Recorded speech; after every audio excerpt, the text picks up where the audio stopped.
Hi everyone, thanks for joining me for this video today. It's about narcissists and it's about the Peter Pan syndrome. And a lot of you guys have never heard of it. I'm sure you guys have, a lot of you have, and you may not know what it is, but you can guess, right? It's not really growing up. Yeah. So it's a broad term in psychology, and it's not in the DSM, it's not in the World Health Organization or anything like that. It is just a broad term in psychology. It's also known as, AKA, failure to launch. Right, the kid in the parents' basement that won't leave, right? I remember a commercial. It was a drug awareness commercial years back, and it was hilarious. And it was this guy, I mean, he must have been in his 20s, you know, late 20s or something. And he's sitting in a room with friends, and they're smoking weed, smoking pot. And he's like, man, people say weed changes you, and it doesn't change me. I haven't changed a bit. And then all of a sudden you hear his mom in the background going, Eddie, have you even looked for a job yet? And he's like, oh, no, Mom. And it's just hilarious, that Peter Pan syndrome, huh? Not growing up. It could be referred to like a 30-year-old man who keeps having children and not caring for them. You know anyone like that? Hopefully not. It's a growing trend in women too. It's not just men. The 40-year-old women that not working, living with mom. You might see like an abundance of makeup, like a China doll, or self-centered, materialistic, perpetual victim. What does that sound like? Narcissist, borderline, maybe. There's also the Wendy syndrome, which is a counterpart to Peter Pan, which is, if you know the story, you know, Peter Pan is the little boy who wouldn't grow up and lived in a fantasy world, Fantasyland, Neverland, and took 3 children to Neverland with him, and one of the girls was Wendy. And Wendy would be the counterpart to Peter Pan, always enabling Peter Pan, always one-sided, emotionally supported by one side, just by Wendy, right? That's the enabler, isn't it? So they're called the Peter Panner. That's what some therapists might refer to someone like this as, the Peter Panner. The hopeless at school, incapable of competing and cooperating. You know, a lot of boys can be pretty violent. And we want to stop this by age 4. We want them to be more agreeable. I talk about agreeability a lot and how a lot of us are too agreeable. But when we're children, we want to be agreeable. You've got to have children get along with other children. And boys tend to be more violent than girls.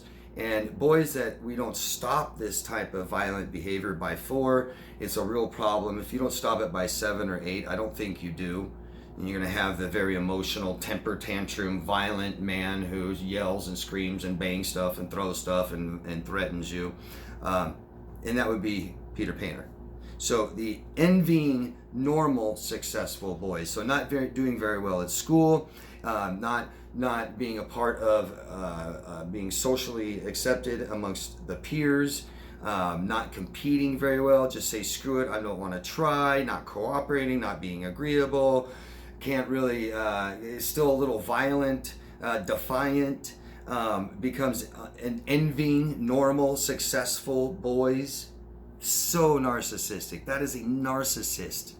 Hating them, believing that they're inferior to him. The author Aldous Huxley, who wrote the book Island, refers to Peter Pan, the Peter Pan syndrome, says that Hitler had that Hitler had a lot of problems when it came to puberty and didn't socialize with his female peer group very well, couldn't hold a job very well, became very full of hate, became violent, emotionally immature, or stunted. That's the narcissist. That's the narcissist. There are so many different opinions about narcissistic personality disorder. I'm not a doctor. I leave that up to the experts. I have opinions. I'm trying more and more. I study this and trying to grasp a better concept of what this is and how it comes about. I think narcissistic personality disorder is definitely a developmental disorder. I think there's predisposure genetically But I think culture and family has so much to do with this molding and not letting them become fully functioning emotional adults. And that's the Peter Pan, the little kid, the little defiant kid who didn't get along with kids and said screw it to school, could be a sociopathic, hating other kids and judging them, not getting along. You know, that's kind of the Peter Pan, isn't it? You know, and Peter Pan wasn't like a very good kid, if he was still a kid. People refer to Michael Jackson as having Peter Pan syndrome, isn't it? I think of all the people that we know of in our lifetime, in this current generation, anybody famous that we all know, I think that's the biggest. Michael Jackson, isn't it? He even said, I am Peter Pan in my heart. He built Neverland. He lived in Neverland and escaped to Neverland. He said, Neverland is a childhood I never had. Or is it an adulthood I'm trying to avoid? Right? It's because he was a child, and I understand not having a childhood. I grew up quick. I didn't have toys much and stuff like this. I had to take care of my little brother, and I get that. And I'm not comparing myself to Michael Jackson. I'm saying at some point we still need to grow up, and there's different ways to capture your childhood. And I know a lot of parents have children and do that. You know, I remember being in my 20s and saying I miss Christmas and the spirit of it, and it's just not the same as an adult anymore. And then my friends who are having children said, have children, right? And you get to be Santa Claus. But yeah, Michael Jackson really avoiding adulthood, right? And he found his peers in children. Total Peter Pan. It's attributed to parenting style. It is. Like I said, this isn't in the DSM, so nobody's trying to come up with exactly what it is and where it comes from and how it starts. But it is attributed in psychology to parenting style. And you could have that Wendy parent, the enabler, one-sided, all about the child, never forcing them to try, never forcing them to take on accountability, not letting them really learn responsibility in finances, in commitments, relationships, failing, stuff like this. And it just creates this very, very incapable, unself-reliant, defiant, violent, immature adult.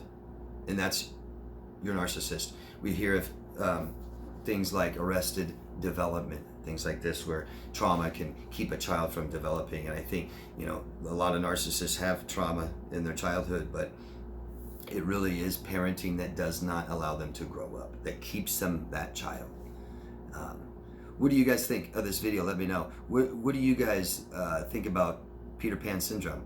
There's going to be different opinions and stuff like this. Add a lot of examples if you can. That would be the best. If you guys could leave some examples of your own personal experiences of how maybe you were a little Peter Pan syndrome, or some of the narcissists, borderlines, histrionic, sociopaths you've known in your life are total Peter Panners.